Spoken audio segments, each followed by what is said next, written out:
Pokémon GO has had one of the most meteoric rises and falls in gaming history, with it becoming the most successful game ever in 2016 to a game everyone used to play months later. Today we take a look into the incredible story that is Pokémon GO.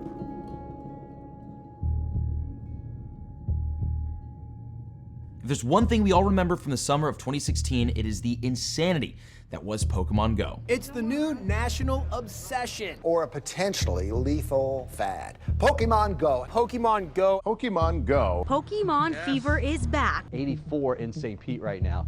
Got a Pokemon? She's looking for Pokemon right now. 2016 Pokémon GO is the closest we've ever been to world peace. The game was everywhere and everyone was playing it, and it made sense why. Hey, little buddy, want a ride? Nearly everyone on Earth had grown up either playing, watching, or at least hearing about Pokemon. So when marketing began for a new game that let you live your childhood Pokemon master dreams in real life, it got people excited. And when the game dropped, it was a completely new gaming experience never seen before that took the world by storm. The concept of in-game points of interest being scattered throughout the real world was groundbreaking. Instead of jumping in Discord with the homies to game, you could meet up in real life and walk around catching Pokemon together during the beautiful summer month of July. It was in every household in every country on every continent in the world. Pokemon GO saw some 260 million downloads and generated over $800 million in 2016 alone. It absolutely triumphed over every other video game released that year, even pushing popular new games like Clash Royale into near irrelevance. No one could stand up against the titanic monster that was GO. This was pure euphoria that unfortunately wouldn't last very long.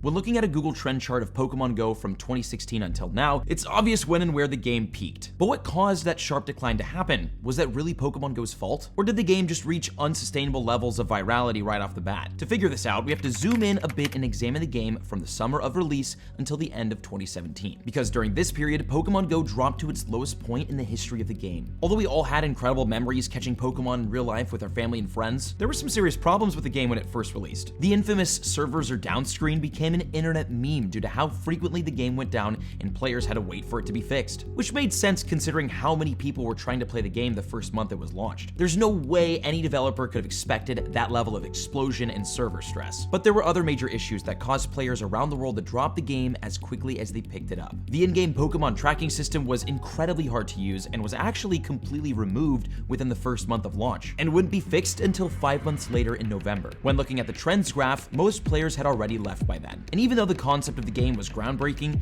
it wasn't all what lifelong Pokemon fans thought it would be. People expected the ability to see, interact with, hunt, and battle with Pokemon in a virtual reality kind of way, like how the pre-launch advertisements depicted it. And for most people, the game was a huge letdown. It was buggy, no new features were being released, and once you caught most of the Generation 1 Pokemon, there was really nothing else to do. Plus the AR aspect was poor at best, nothing like how the game trailers looked. Pokemon GO got stale fast. And if you know anything about trends in modern day attention spans, you'll know they move on quickly. And for 4 months after release, nothing new came to the game. Until finally, in October of 2016, something extraordinary happened.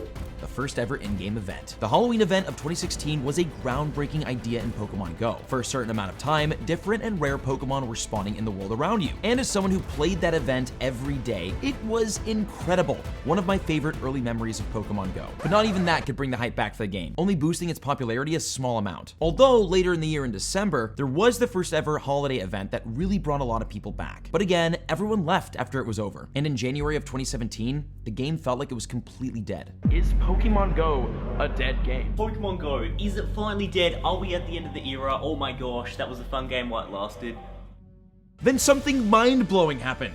New Pokemon were released. In February of 2017, the entire Generation 2 was released into the wild. It was madness and really brought back the feel of summer 2016. People were out everywhere playing again, there were endless new Pokemon to catch, and the game seemed to actually work really well. But this didn't last long. Same problem as before. Once you caught most of the Pokemon, there wasn't much else to do. There were a lot more events in 2017 that kept the game fairly interesting, including the first ever shiny Pokemon release, Magikarp, in March, which was hyped. But this period of time was absolutely the most dead the game has ever been, with the exception of a huge popularity spike in the summer of 2017 due to two major features: raids being introduced to the game for the first time ever, and the first in-person Go Fest event, which was a complete failure. We've been looking forward to this for the last 6 months. Fingers crossed, it'll be an awesome day.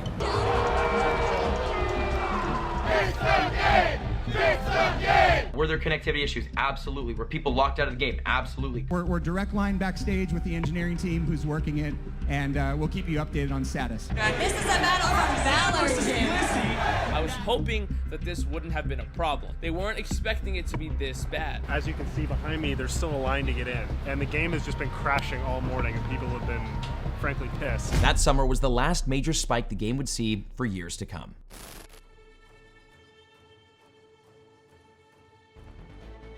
After an extremely hard 2017, which had record low revenue and active users, things seemed to turn around for Pokémon GO. The revenue and active players actually doubled in 2018, and if you were playing the game at the time, you could probably feel why. It seemed like Niantic, the developers, had finally caught up to the pace that Pokémon GO had in its explosive launch. They hired a ton of new people and really got to work on fixing broken features and releasing new things that kept players interested. It really felt like they had found the rhythm and were trying to get Pokémon GO to a place where it should have been when it launched. Every month had 1 to 2 major events, and since raids now existed, there were constantly new rare Pokemon to battle and catch. And a new kind of event was introduced that had become one of the most popular and loved to this day: Community Day. The first one being in January of 2018, featuring the one and only Pikachu. Plus, for people like myself who like to travel, and for players around the world, there were a ton more in-person events globally. 2018 saw incredible major events in Taiwan, Germany, America, and Japan, which to this day are some of my favorite and most fond Pokemon GO memories ever. Oh, and not to mention, GoFest 2018 was fantastic, and with the exception of a couple hiccups, worked infinitely better than the previous year. Again, it really felt like the game had improved in all aspects by 100x. 2019 felt the exact same.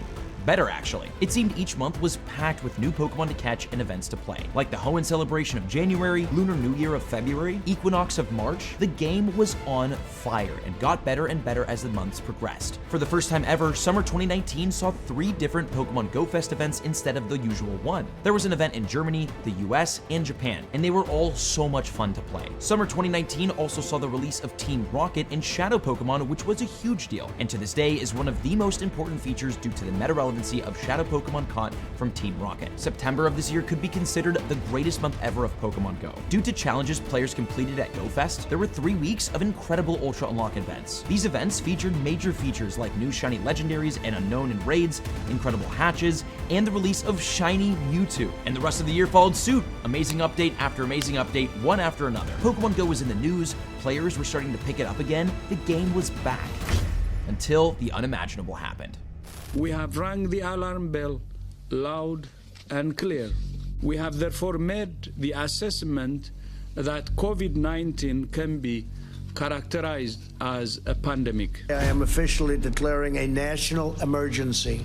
The coronavirus is the biggest threat this country has faced for decades. China has identified the cause of the mysterious new virus. Coronavirus. Coronavirus. In 2020, the world completely shut down due to the COVID-19 epidemic. For the first time in most people's lives, countries went on complete lockdown and life moved indoors. Video games and Tiger King began to occupy mostly everyone's daily schedules since there wasn't really much else to do. And in a world where you couldn't go outside, gaming was a godsend. But only if you didn't have to go outdoors to play. And guess the only game that required that? Pokémon GO. Right when it seemed like the game was finally back on track, the most fundamental part of it was completely shut down by something out of everyone's control. Surely this was the end of Pokémon GO and the true death of the game. Right? Exactly the opposite happened. The developers Niantic quickly began adding features, discounts, and events all focused on making at-home play more fun. And little did they know, the decisions they were making would change Pokemon Go forever. In March, they announced they would be creating new ways to enjoy real-world gaming from home. And on March 15th, we saw the first major change: 6-hour community day events instead of 3, which gave everyone a huge window to catch the featured shiny Pokemon. And by April of 2020, a slew of new features were released, including daily field research, which allowed players to get stamps towards their research breakthrough box without needing to spin a stop, gifts given by buddy Pokemon, again removing the need for players to go outside and spin stops, eggs hatched with half the distance, incense went from 30 minutes to 1 hour, and spawns appeared every minute instead of every 5 minutes. And they even gave out a 1 Pokecoin bundle with 30 incense. Plus, not far after, the radius that players could spin stops and hit raids with doubled, and the Go Battle League's walking requirement was removed. Nearly everything that required you to go outdoors and play Pokemon Go was now able to be done comfortably from home. Except one of the most fundamental parts of the game: raids. Raids happened at gyms, which were specific real-life locations. And to fix this problem, Niantic released an item that would change the course of the game forever. An item that would help reignite the game's popularity and boost revenue to its highest point yet: the Remote Raid Pass. On April 15th, Pokemon GO announced new ways to raid, power up your Pokemon, receive gifts to send out, and more, where they outlined a new feature that would allow players to access raid battles they could see on the nearby screen from wherever they were. You see, raiding was a really fun part of Pokemon GO, especially considering it was the only way to catch legendary and shiny legendary Pokemon. But even before the pandemic, most players didn't really engage with the feature all that much for a few reasons. For one, you'd have to either happen to be standing on top of one, or you'd have to walk or drive to them. And second, they were hard to defeat, especially the legendaries. If you didn't have people to play with in real life, you typically didn't do many raids. Remote raid passes changed this entirely, making raiding a fun thing everyone could participate in from anywhere in the world, even from home. And the best part about this feature, players were eventually able to invite each other from their friends list into raids. So even if nobody was within 100 miles of you in the raid, you could still invite people to take it down.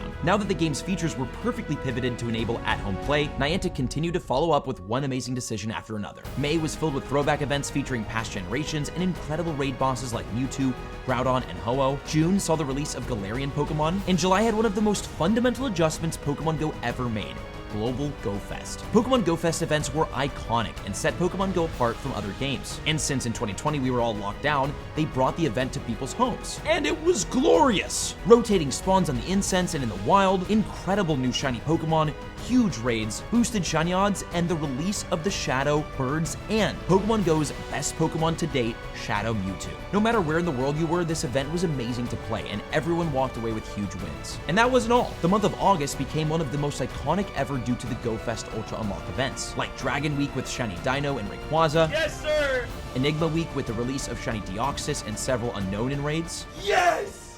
Yes! And the Unova event, releasing several new Pokemon and new shinies. The rest of the year continued to be amazing update-wise. Mega Pokemon released in September, October packed with multiple events and new Pokemon releases, including what many people think to be the best Halloween event that ever happened.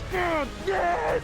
Oh my god, we actually got it! And the year ended with some huge events during the holiday season. But there was one little eensy-beensy announcement Niantic made back in September that shocked the community, and would start the game down a road of controversy, out-of-touch decisions, and mistakes it would never recover from. On September 29th, Pokemon GO tweeted announcing that at the start of October, changes would be made to the current pandemic bonuses: hatch distance going back to normal, extra incense effectiveness only working when walking, and your buddy bringing you gifts only once per day. The biggest change being the extra incense effectiveness, which had allowed players to participate in and enjoy events in the game safely from home. Now, even though Niantic had announced that these features were all temporary and eventually one day would be rolled back, the world was very much so still in a pandemic during October of 2020. So beginning to roll back the features at this time made no sense, and the community was not happy about it. Backlash on social media began and spread rapidly, with many people and creators criticizing Niantic's decision. The company came under so much fire from the global player base that on November 19th, they returned the features back to their pandemic state. In this article, Niantic specifically reiterated that these were temporary features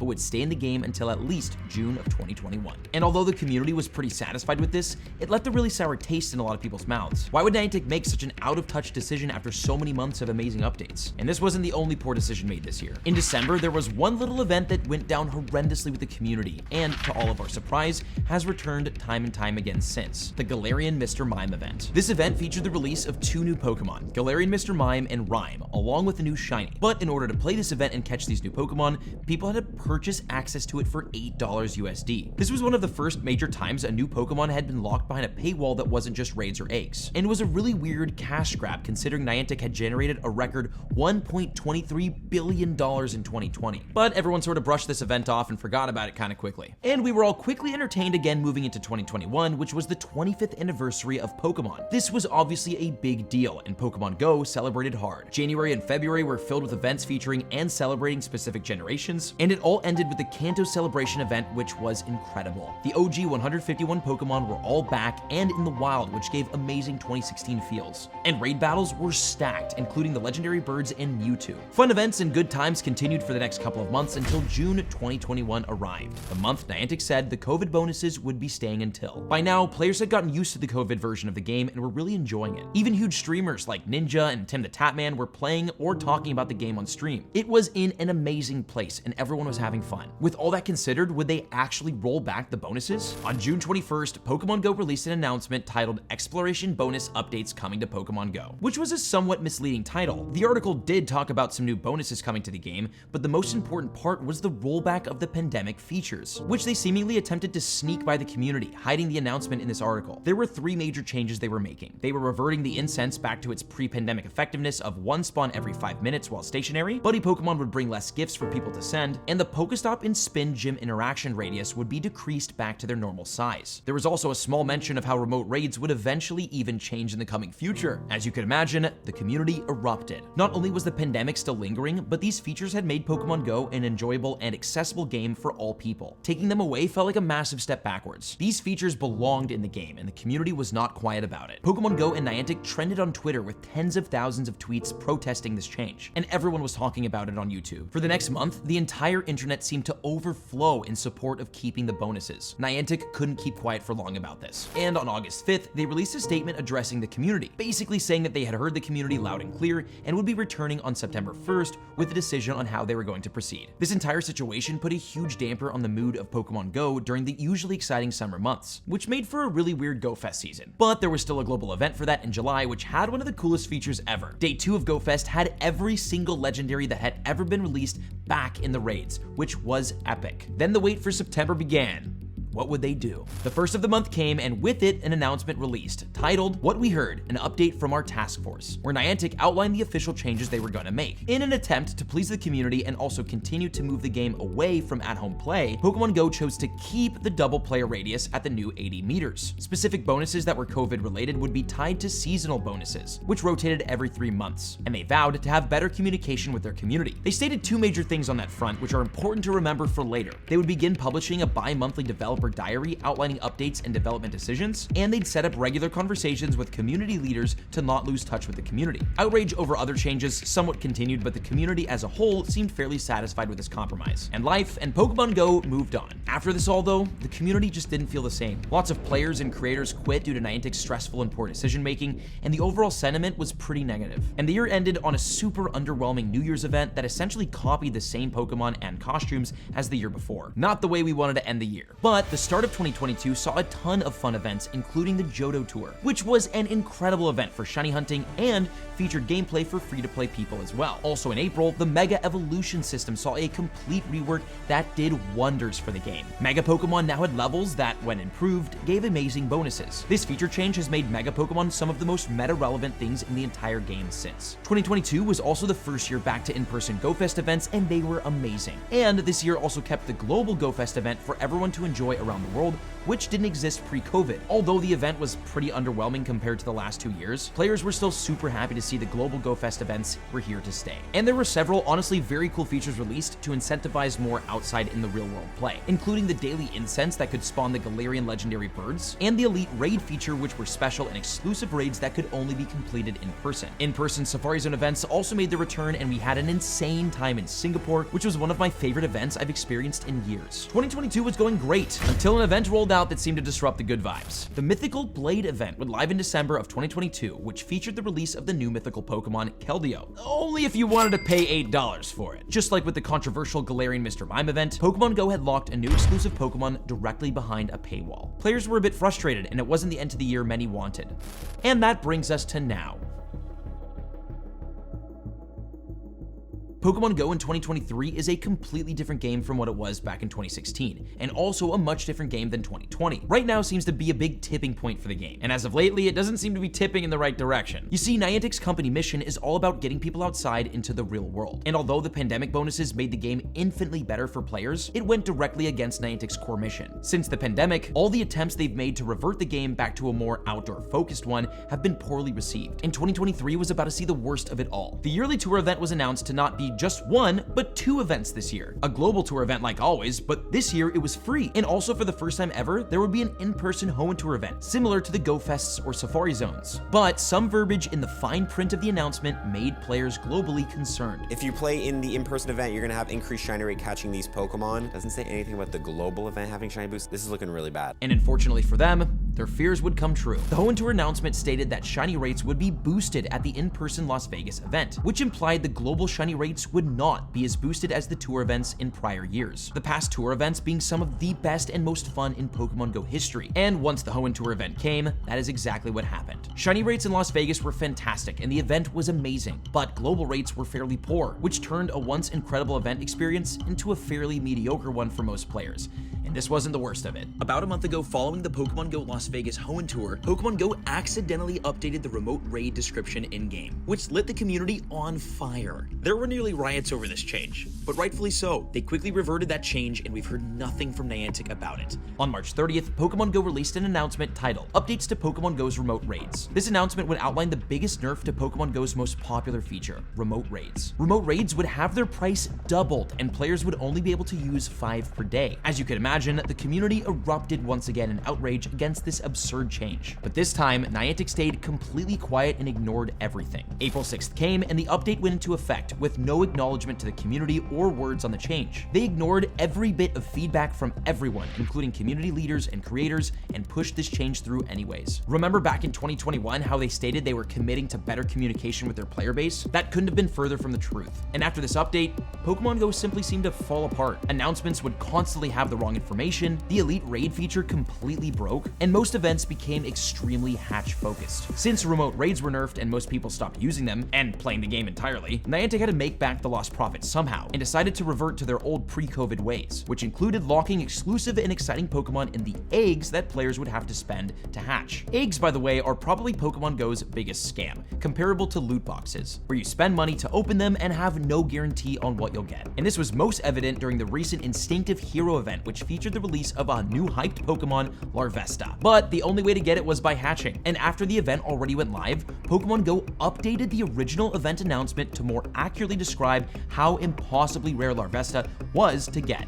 And even worse, to evolve it, a player needed 400 candies, which is completely impossible to do by hatching, even if you're a paying player. And as the year progressed, Niantic seemed to become more and more out of touch with the community. And where the year began in a positive and super exciting way, months later, Pokemon Go is now in one of the worst places it's ever been, which can also be shown by the revenue, which was apparently 40% lower in April than it was in February. As it stands, 2023 could possibly be Pokemon Go's worst year yet.